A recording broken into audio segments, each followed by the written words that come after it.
What do you do with a collection of teeth?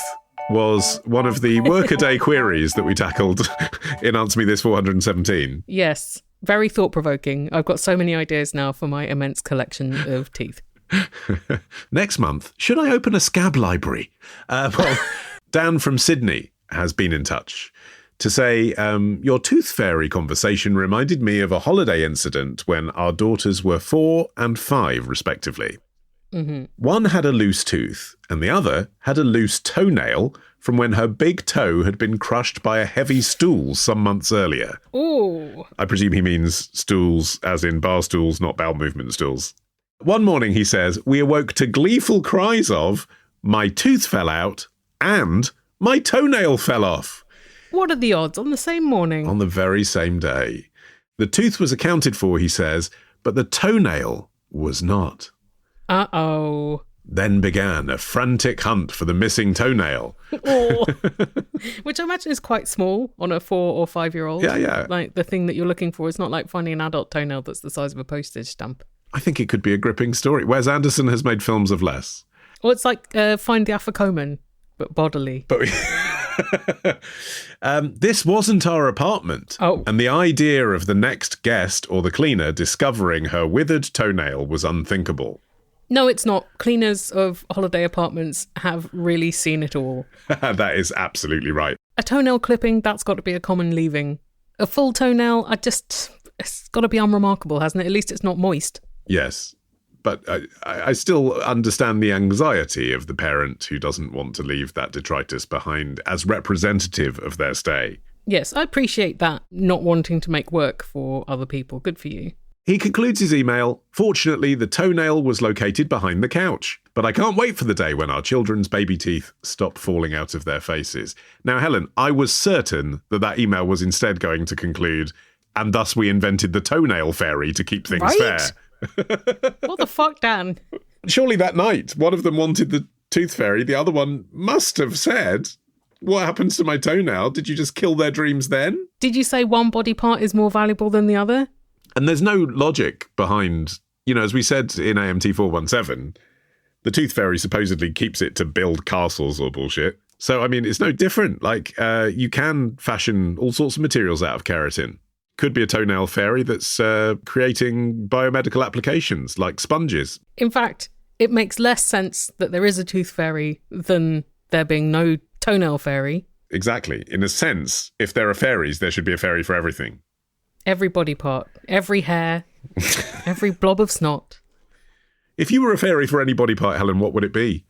I guess one that very rarely falls off because I have a lot of trouble getting things done in a timely fashion. Right, so like tit fairy or something.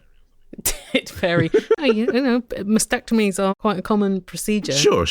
And I feel like if you've had one, you deserve a visit from the tit fairy. Yes, you totally do. Yeah. The tit fairy should come with, I think you're looking at 50 quid plus as the reward there. Yeah, what is an organ that is very rarely removed from the body? Yeah. That. I'll be the fairy of that. Or gallbladder fairy, actually. Why not? Gallbladder fairy. That's nice. I know it comes out quite often, but I've got an affiliation. Yes, you have. That's what they look for, isn't it, with charity campaigns? Right. Have you been affected? Yeah, and it also only comes out once. So that's a once-in-a-lifetime fairy visit. Not like toenails. I'd be a nose and ear hair fairy. Oh, yeah? Just to represent all the other middle-aged men out there. It's a very common thing, in fact. I'd be very busy. Yep. And I don't know what I'd make out of all of the nasal hair. Maybe a rug. Yeah, or wigs for dolls. Yeah. Little doll moustaches. Absolutely. But I just feel like, it's time to reclaim the facial detritus of middle-aged men and say, celebrate it. Right. And like you said, it is exciting to lose a scab and put it in the Museum of Scabs. But nasal hair just hasn't had the kudos yet. Exactly. Therefore, Olly Man could really turn this shit around. I think I really could, actually. Yeah. I'm making a note now. So that's going to be on my plan for 2027. Yeah. Well, it's like your pickles range. All of your other excellent ideas, Olly, that you just haven't had the time for. Actually, the pickle game generally has been upped, I would say, in the UK. Since I, long-term listeners of the show will know, like 20 years ago, I was like, the kosher pickle game is excellent. The Gentiles don't know what pickles there are. I think there's a gap in the market to bring pickles to Britain more generally. because people just think of gherkins and cornichons, but there's so much more. But actually, like these days, there's all this sort of like fermented Korean stuff. M&S do ranges of like fresh pickles as well as the jarred pickles. That's confusing. There's Japanese pickle going on, the yum. whole sort of Wagamama on the high street things. I'm not really sure. Not sure there's a gap anymore. You left it too late. I think I did. Well, I knowingly left that gap in the market for someone else, and I went on and did podcasting. That was generous. Yeah. Since you're the pioneer of podcasts, you didn't want to take pickles as well. It's just greedy. Co-pioneer. You and Richard Herring. That is who I was thinking of. Even Pamela Anderson's got her own pickle line. I didn't know that, but there you go. I mean, that just underlines the issue. The market saturation. Yeah. If I ever see if she's selling them on the roadside near Ladysmith on Vancouver Island where she lives, I'll get a jar for you. Yes, of course. She's not too far from your. It's conceivable, isn't it, that you could go to like a trendy Canadian film screening Q&A one day and she'd be in the audience or on stage. Just with a barrow full of pickles. Pickles today. Here is some feedback from Max in New Jersey about the behind the scenes of Jersey Shore filming in bars and clubs that you were talking about in Answer Me This 418. Oh, yes. That was a fun conversation, wasn't it? I always love that shit. Yes. Max says, I grew up near Seaside Heights, New Jersey, where Jersey Shore was filmed. Oh. And I regularly worked in one of the bars they frequented while in production. That is exciting, isn't it? Someone who didn't have to pretend to want to sleep with the guys from Jersey Shore so that they could get on Jersey Shore because they were just there. Max says, first of all, during the summer, Seaside Heights is a major tourist spot and we would have regularly packed crowds until 2 a.m, sometimes even later, even on weeknights. Okay, local knowledge, I'll bow to that. I was clearly speculating, wasn't I? I was just saying I presumed it would be relatively more empty on weeknights because I imagined that it would be busier at the weekend. But if you say not, fair enough. In summer. I suppose if they'd been filming in February, it could be different. Anyway, yes, fine. I mean, I have not worked in a bar in Seaside Heights. I bow to you, sir. Max says, the Jersey Shore cast filmed several times when I was there, and on those occasions, they were not pre-arranged with extras to fill in the crowd. They were all normal nights with the usual mix of locals who came to see the band I worked with, and the obnoxious tourists from New York that we call Bennies. I wonder why they call them Bennies. I mean, it's obviously derisory, isn't it? Yes. Max, please enlighten us. I know that when it goes the other way, because we did a Today in History about Studio 54, the New Yorkers have a derisory term for New Jersey people. Something like something and tunnels? Bridge and Tunnel Brigade. Bridge and Tunnel. Yeah, exactly. Because they have to come from the suburbs on the bridges and tunnels. Yes, it's that, isn't it? That's what a Benny is in reverse, I guess. Max says, I vividly remember one such night where the cast was seated in a booth with a camera pointed at them, and they stayed there for 90 minutes without ever saying a single word to each other, which I thought was very odd. So I'm not sure that does disprove what I... So you're basically saying, oh, there weren't any extras there and it was a normal night with normal people. But that's exactly the point. They weren't filming dialogue then, were they, on that night? I was saying the question was when they film the dialogue, that's a different scenario, isn't it? As we said in the episode, there's the kind of cutaways and the setups, the general here are the lads out on the last shots. But it's when you've got a scene, isn't it? When you've got an effectively scripted, bullet-pointed, here are the beats scene, those are the ones where they'd have the fixes. I wonder what this was for. Maybe it was just downtime while they were like getting the lighting right or some shit, the camera placement. Maybe the cast were like, we have to spend our time with each other all the time, so we just really need not to be chatting right now. Or maybe they needed shots of them looking displeased for the narrative. Yes. And so they're like, just sit there doing nothing. I think they probably were just sick of each other because it's really actually quite... It's not strenuous, but it's tiring. Yeah. Being in reality TV. So we did actually talk about this in the episode and then cut it, but I think it's in the bonus bits. If you subscribe on Patreon, you'll have heard this last week. But in researching around Jersey Shore, I was reading that when they made Geordie Shore, the bit where they sit in front of the green screen... That's 2 days filming. 2 days filming, doing that. Just the bit where you recollect what happened when you had an argument 6 months ago. And like when you actually think about what that's like, like getting drunk and then having to do that for 2 days. Yeah, that's the shocking thing I think about pretty much all television.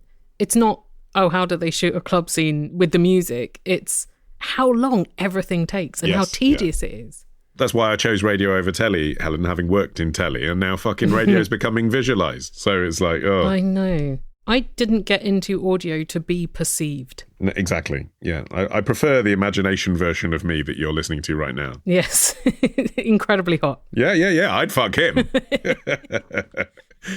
Yeah. Do you ever feel like people are crossingly disappointed when they meet our corporeal realities?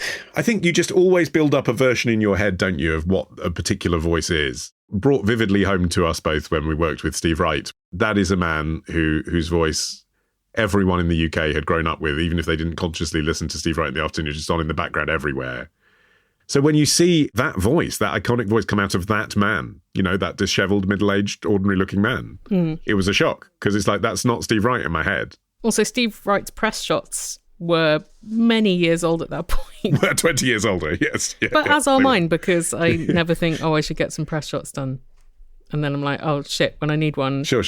We have more discussion of Jersey Shore. Jersey Moore? From Matt, who is a dialogue editor for film and television. Matt includes a link to his IMDb, which I enjoyed. Oh, I didn't see that. Can I take a moment to see? Let me see what is it credits. I was very impressed. The Fall and Rise of Reggie Dinkins, he worked on, not heard of it. I've heard that's great. Song Sung Blue, not heard of it. Sorry, this is not like, I'm not being critical, I'm just being honest, haven't heard of it. Song Sung Blue was the film that Kate Hudson got an Oscar nomination for this year. Okay. The American Revolution, I mean, I've heard of as a historical event, but not the historical TV series. Worked on Pachinko and Dying for Sex, both very good shows. I'm just now browsing the whole thing to see if I've seen any of your work. The Staircase. I have seen The Staircase, so yes, that is the one credit on his CV that I have seen. So yeah, anyway. Midsommar!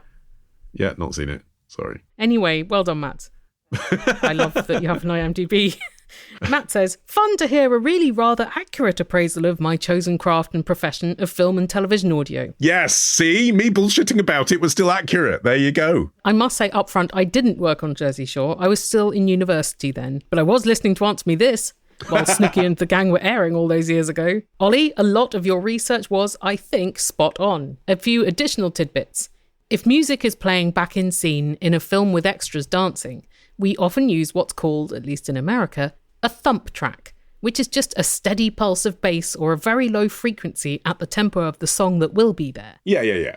We use bass so it doesn't occupy the same register as actors' voices and can be easily rolled off and removed from the audio recorded during filming. And that's what we were saying, wasn't it? Dance the metronome, filter it out later.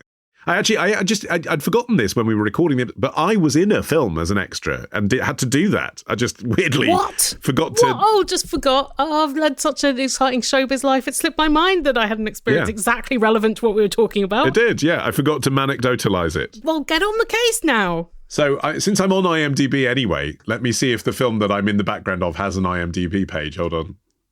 Live research. What period of your life was this? Oh, like straight out of university, if not still in it. Oh, my God. Okay, so the film was called The Devil's Music. Mm-hmm. I'm not familiar. I know. It was a British film, I think, about the Rolling Stones or the pre-Rolling Stones Rolling Stones. Yeah, the only films that come out with that title were made in 2008, and this would have been more like 2001. Oh, well, here we are. The Devil's Music 2002. Oh. Rated 15, 1.5 hours. That probably is it. How does it score? It doesn't have the film cover art listed. Oh. It doesn't have any reviews. Yeah, there's nothing about it. I know that it did get finished, but I'm not sure it got released. It probably got shown at film festivals and stuff. I'm just seeing whether the director's made anything since. Not really. It was highly low budget, which is why obviously people's mates were dancing in the background. So yeah, anyway, there was a pub in Herne Hill and me and my friends went along for the day. We were paid as well, but like 30 quid for like 12 hours or something. And yeah, we did the thing. We danced. I think we were actually dancing to a track because that was also where they were filming the miming to the track of the band pretending they were playing the track. But I seem to recall that there was also some general dancing to a nothing. So yeah. Incredible. Done it. Yeah. Forgotten that I'd done it. Made a reference to Scooby-Doo, but I've actually done it myself. You were Scooby-Doo for one long, poorly paid day. Matt continues, your questionnaire may have also observed a music rights issue with Jersey Shore. There's a good chance that when the programme originally aired, it had a mainstream track, as you all discussed, either covered under MTV's blanket broadcast music licensing deals or a song negotiated for the show. But Now, years later, typically music rights for streaming are more expensive as it's a license in perpetuity versus a one-time broadcast. So, there's a chance the music that was originally in that club scene will have since been replaced by a more generic library track to save MTV some cash before putting it on Paramount+. Right, because otherwise I guess it would just be too expensive to stream an old reality show, wouldn't it? Because of the royalties. Yes. Matt says the most notable example of this I can think of is UK Top Gear, where the programme as broadcast has a wildly larger array of classic hit tracks covered under BBC broadcast deals versus generic library sound-alikes streaming on Amazon. Nice, okay, this is nerdy, granular levels of detail. I love nerdy granules. When I used to work at ITV Daytime, there was like a poster above my desk that had obviously been there for like 20 years, quite well worn. Mm-hmm. And it just said, "Do not use the Beatles or Elvis Presley." So obviously they'd been burned by that before. Those then were the artists that were like, they will fist you if you use their song. We are not covered to play that. Didn't they use the whole music budget for one season of Mad Men on one Beatles track? Yeah, well, you can when you're Mad Men, can't you? It's harder when you're Jeremy Kyle. But even then, they were like, well, this meant that we couldn't have anything for all of the other episodes because we wanted one burst of Beatles. Yes, well, hence I was apparently in a Rolling Stones biography without any Rolling Stones music in it. You may recall, Helen, back in Answer Me This 416, we talked about a wedding suit that an anonymous questionnaire had written in to say, what am I going to do with the wedding suit? We've broken up. Yes. Broken up, and it seemed to be a fair way in their past. It did. I think 3 years in at that point. Dale from Truckee, California, has written in, he says, my relationship ended 18 months ago when my fiancé of 9 years left. Yes, I'm sorry. Yes, we were engaged for 9 long years, with neither of us pushing for the official wedding to take place. I suspect we both knew it wasn't going to last. Well, good for you for realising that before getting married. Yeah, better at that point, isn't it? Not on the day in a dramatic, like, rom-com fashion. Yeah. It's like me with failing to answer emails. I figure if I leave it long enough, then it ceases to become relevant anyway, so it was okay that I failed to answer it.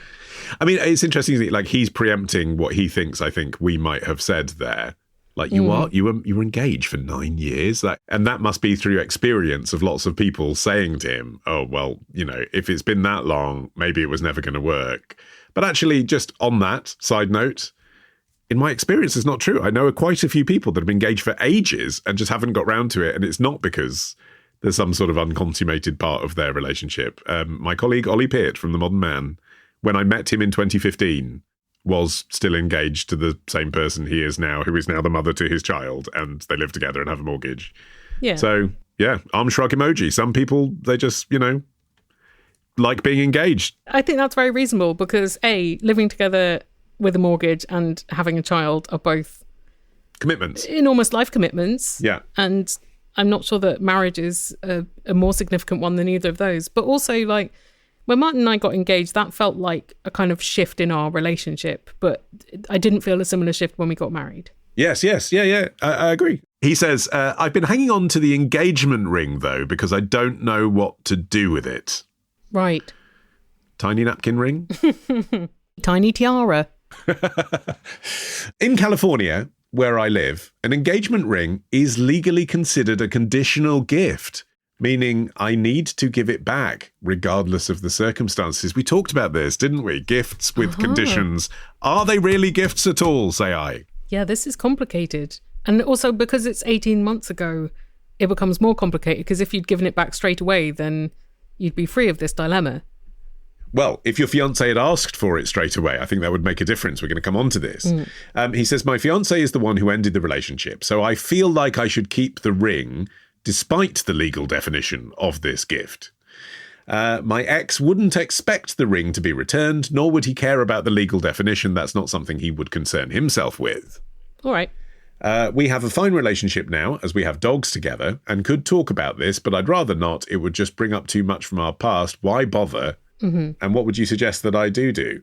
Well, I would suggest that what you could do is sell the ring and put the money towards the dog fund, like if the dog needs medical expenses or such. Would that seem fair? I know it's not very romantic. Dogs plural, so that is actually a useful, and could be expensive in California, couldn't it? Right, because if you are co-humans to these dogs, then both of you are facing ongoing dog expenses. Yeah, that's great. I like that. Okay. Because, as you say, the fact that he hasn't mentioned it thus far probably does mean he hasn't even thought about it, and probably does, you're correct, not care about it or feel like he has any claim on it and he's not bothered.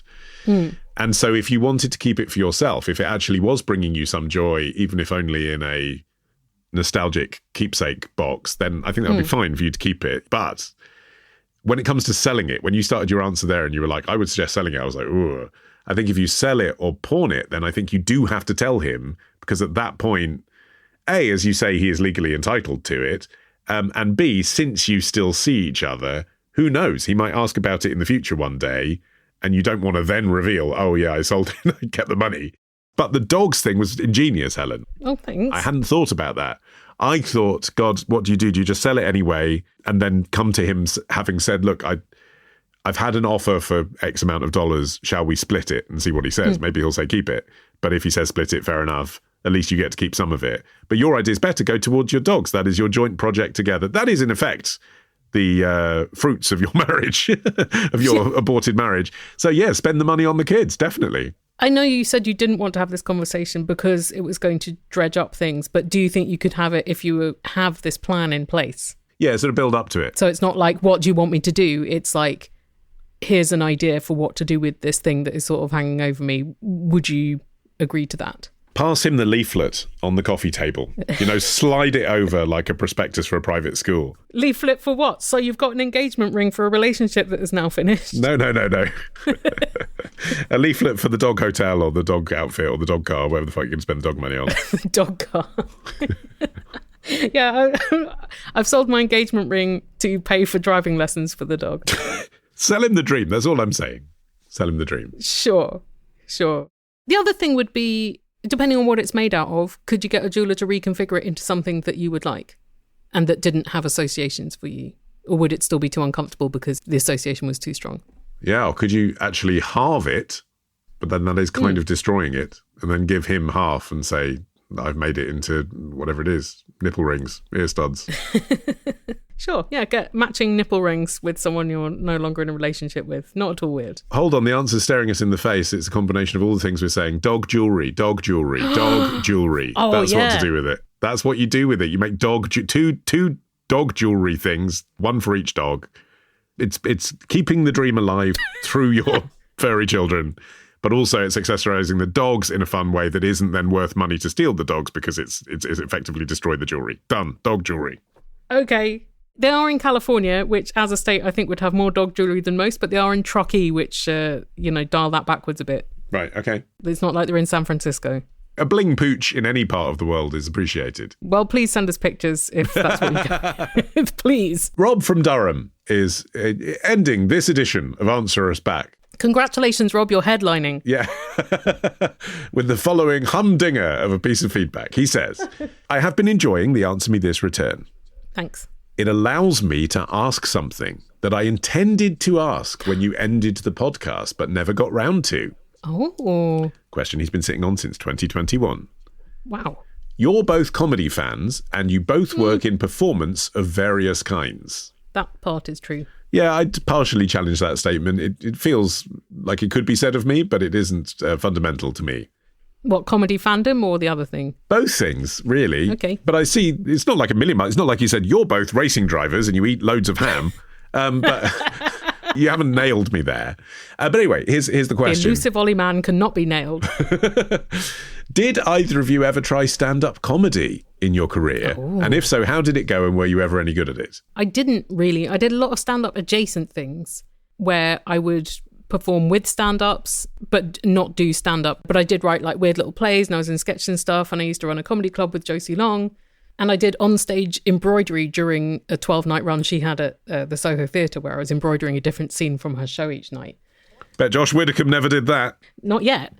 However, I didn't want to do stand-up partly because I didn't really do like stage monologues until a few years ago with Illusionist live shows, because I couldn't figure out a way in which I would want to do that. But also, I knew what that life was like because my brother was a stand-up. Yes. And because a lot of my friends were stand-ups, and particularly the stand-ups who weren't men. That was a fucking difficult life. There were very few of them at the time. A lot of them didn't last in comedy because it was so unpleasant. The rooms were set up for them not to succeed. There were a lot of people sexually abusing the female stand-ups, and I didn't want that. I also didn't want to be away 300 nights a year doing shit gigs just to build up something. I was too lazy, basically. And I liked the fact that podcasting, we got to be amusing, but there's less obligation than when people have paid to come to a place and laugh. Then you really have to deliver, whereas we didn't. One of the things we always said all along was that now there are so many categories on Apple Podcasts, but in 2007 there were 5 to choose from, so we called this comedy. But we always said if there was just a banter category, which I think there is now. There's entertainment, I think. Entertainment's better because it's not comedy. It's funny, but sometimes talk about serious things in a flippant way, albeit. But it's not constantly looking for. It's not The Simpsons. It's not looking for a gag every 10 seconds. It's infotainment. It's infotainment. It's edge amusement. Whereas, I always used to feel uncomfortable with the fact that people would sometimes call us comedians when they'd interview us or write about us. Yeah, they still do. And when we were doing punditry as well, I went through a phase in my career, listeners may recall from a while ago, where almost nightly I'd be on BBC News or I'd be on Sky News or I'd be in the mornings on Lorraine. I did a lot of paper reviews and stuff like that. And often it would come up with the caption, comedy podcaster. It's fine in theory, but then what are you there to discuss? Just whatever's in the news, so you'd be there to discuss a grooming gang or something. It's I'm not going to be making jokes about this. Whereas if it says historian, you're not going to automatically assume that they're going to contextualize everything they say with, well, actually, funny story about when Goebbels went to Rotherham.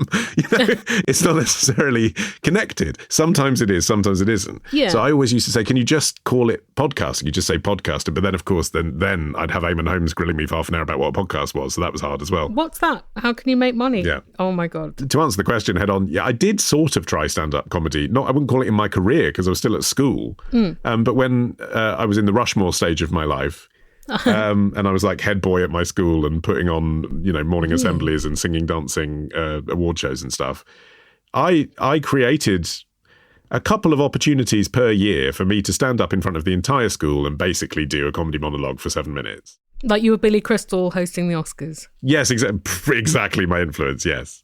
And I'm not going to lie, I was really good for that audience. Because I knew exactly the in-jokes. I pitched it right, so the teachers were uncomfortable but not standing up to rush on stage and stop me. Everyone... The victim of all the jokes was usually laughing along. It was well judged for a 16-year-old. But, that's very different, isn't it? Performing in front of effectively a private audience where you sort of understand all the jokes completely. Well, that's kind of how it is now when I perform, because people come to Illusionist live shows and it is more like stand-up or cabaret or something. It's not a live podcast recording. Yeah. But the difference between it and doing stand-up-y stand-up is the audience is already into what I do and I don't have to win them over. And that is a sweet, sweet privilege that I enjoy. Yes, exactly. I think also a lot of people would not have qualms calling themselves comedians and doing what we do, but I did because I hadn't put in the work to be a circuit comedian and I felt like I needed to do that in order to claim the title. Exactly. I've had this exact conversation with Matt Hill, who co-produces a lot of the shows that I make, who a few times has written about me in a sales pitch for an advertiser or something as a journalist, hosted by journalist Olly. And I've always been like, stop putting that. I'm not a journalist. I'm a radio presenter. I haven't done a course in journalism. And he's like... Yeah, not got the ethics training. Yeah, I haven't done all the stuff with this is what happens if a case is live. This is what happens, in court. I don't know that. I sort of instinctively I've understood what you do, but I haven't been trained. And I don't see my role as being a journalist. I tend to talk to journalists about stuff. But anyway, he was like, listen back to them on Man for the last 10 years. You've been doing that is original journalism. You've gone and met people, you've uncovered their stories, you've discussed things. That's being a journalist. And so both things are true. There is a qualified thing. And then there's also how do people perceive you? What would they say this is? Yeah. And so I sort of reluctantly accept that, that we're in the comedy field. I do think it fucked my career quite a bit not to be like, I'm a comedian or I'm a journalist. I think you have to self-brand as these things and then people let you do the kinds of jobs that I am already good at. Yeah, I think that's probably true. I mean, there's a whole circuit of kind of people that are only on Radio 4 panel shows and have never really had a job apart from doing that. That could be me. And exactly. And I remember thinking, well, how do I get to just be that guy? Because that looks fun. You have to do stand-up once, like many years ago. Yeah, or have been at university with the person who's now presenting the show. I think that helps. We almost certainly were, Olly. Exactly. You're related to the person who's presenting the show. But yeah, it's easier for the producers, isn't it, to say, oh yes, you should get them, they're a comedian.